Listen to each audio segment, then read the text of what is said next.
खट्टा खाने वाली चुड़ैल। रात को अचानक राधिका मौसी को किचन से कुछ गिरने की आवाज आई।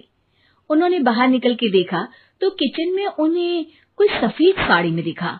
वो चीख पड़ी, हे भगवान, आलतू जलालतू आई भला को टालतू, आलतू जलालतू आई भला को टालतू।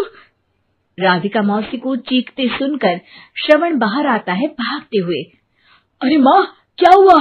क्या देख लिया? दादी माँ आ गई क्या सपने में? अरे बेटा, रसोड़े में देख तो कौन है? श्रवण रसोड़े में झांक कर देखता है और उसे कोई नहीं दिखता अंदर। अब रसोड़े में तो कोई नहीं है माँ। कोई सफेद साड़ी में नहीं है क्या? नहीं माँ, कोई भी नहीं है। चिल्लम चिल्ली की आवाज सुनकर काजल भी वहां आ जाती है। अब क्या हो गया माँ जी? अरे बेटा, रसोड़े में एक चुड़ैल थी सफेद साड़ी में। अरे क्या कर रही थी वो अंदर?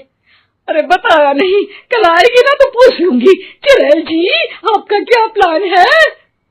माँ जी, रात बहुत हो गई है, आपने कोई बुरा सपना देखा होगा, चलिए सो जाइए। राधिका मौसी सोने तो चली जाती है, पर उनको रात भर नींद ही नहीं आती। वो कुछ भी उलझुल बातें सोचने लगती है।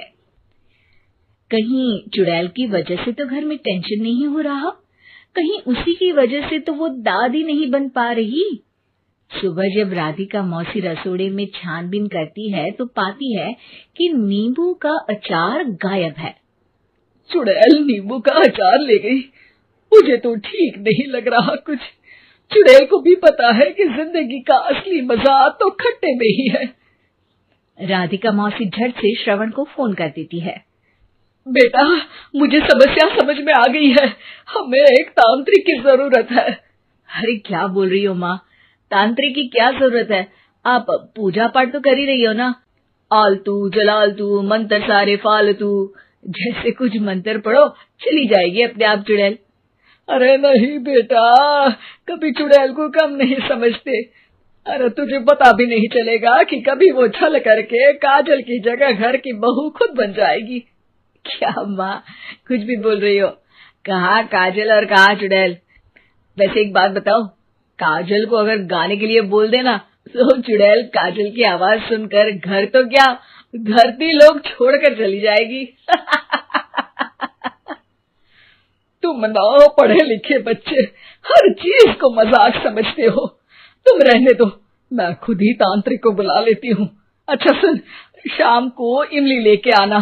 क्या है कि चटनी खाए बहुत दिन हो गए है ना?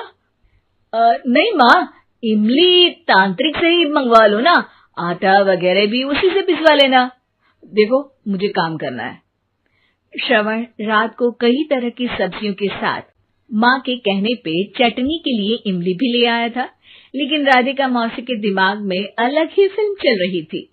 उन्हें अब सिर्फ शक ही नहीं यकीन होने लगा था कि शायद चुड़ैल ने श्रवण पर अपना जाल बिछा दिया था, जिस वजह से श्रवण उनकी बात ही नहीं मान रहा था। पर कोई नहीं, आने वाली रात में राधिका मौसी खुद तैयार हो गई चुड़ैल को पकड़ने के लिए।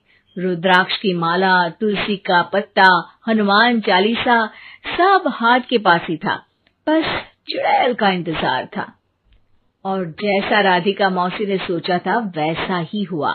वो चुड़ैल उस रात भी आई, पर वो राधिका मौसी से तेज निकली और राधिका मौसी के उससे पकड़ने के पहले ही वो भाग खड़ी हुई। जरूर बहू पे साया है उस चुड़ैल का, तभी तो श्रवण के कमरे में गई है। और अगली सुबह राधिका मौसी पिछली रात हुए हमले में किन चीजों का नुकसान हुआ उसका हिसाब लगा रही थी। उनके खेमे से एक आम के अचार की शीशी भी गायब हो चुकी थी, और वो इमली भी जो कल श्रवण लेकर आया था। राधिका मौसी इस बारे में सोच ही रही थी कि श्रवण जल्दी से रसोड़े में आकर दवाइयों की पोटली ढूंढने लगता है। अरे बेटा, क्या हो गया? अब माँ, वो काजल की तबीयत खराब है, बहुत घबराहट हो रही है उसे। हे भगवान, मैंने पहले ही कहा था कि तांत्रिक को बुला लेते हैं, पर नहीं, अब देखो उस चुड़ैल ने काजल को अपने वश में करना शुरू भी कर दिया है। हालांकि श्रवण भूतों में विश्वास नहीं करता था, पर अब वो भी डर जाता है। और राजी हो जाता है एक तांत्रिक को बुलाने के लिए। कुछ ही घंटों में तांत्रिक आ जाते हैं और राधिका मौसी तांत्रिक जी को सब बता देती है। घोर संकट, घनघोर संकट, चुड़ैल को मारू जोर चाकट, ओम भट स्वाहा खटखा के आहा। अरे ये क्या मंत्र है? मेरे खुद के ओरिजिनल मंत्र है, कल रात को ही लिखे हैं, अच्छे लगे तो दाद चाहूंगा। एक और मंत्र सुनो। अर्ज किया है आब्राकडाब्रा, दिल्ली बम्बई आगरा, चंदा मामा सोरले सुरन मामू जारा। ये मंत्र है? अरे कोई 40 वालीसा पढ़ो ना। वक्त कम है, 40 नहीं पड़ेंगे, 20-25 में काम चलाना पड़ेगा। अलग निरंजन जाके लंदन, मुफ्त का मंजान घिस मेरे नंदन। अरे जल्दी करो तांत्रिक जी, जल्दी करो। तांत्रिक अपने उल झलूल मंत्र पढ़ने लगता है। श्रवण को तांत्रिक पे शक होता है। वो अपने एक डॉक्टर दोस्त को कॉल कर देता है ताकि कोई अनहोनी हो तो इमरजेंसी में चीजें मैनेज हो जाए। तांत्रिक धुनी रमाता है, जिसकी वजह से कमरे में काफी धुआं हो जाता है और जिसकी वजह से बहू की घबराहट बढ़ जाती है। अब भागेगी चुड़ैल। हाँ।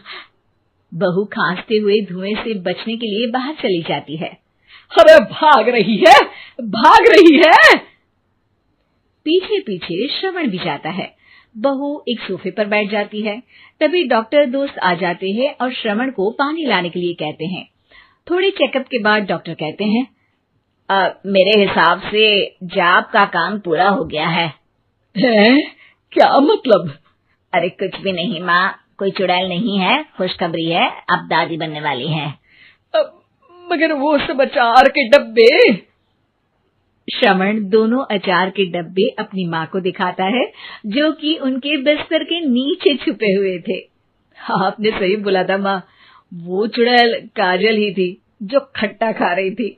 हमें कल ही पता चला, पर हमने आपको ये तांत्रिक वाला काम करने दिया ताकि आपको भरोसा हो जाए कि भूत वगैरह कुछ होता ही नहीं।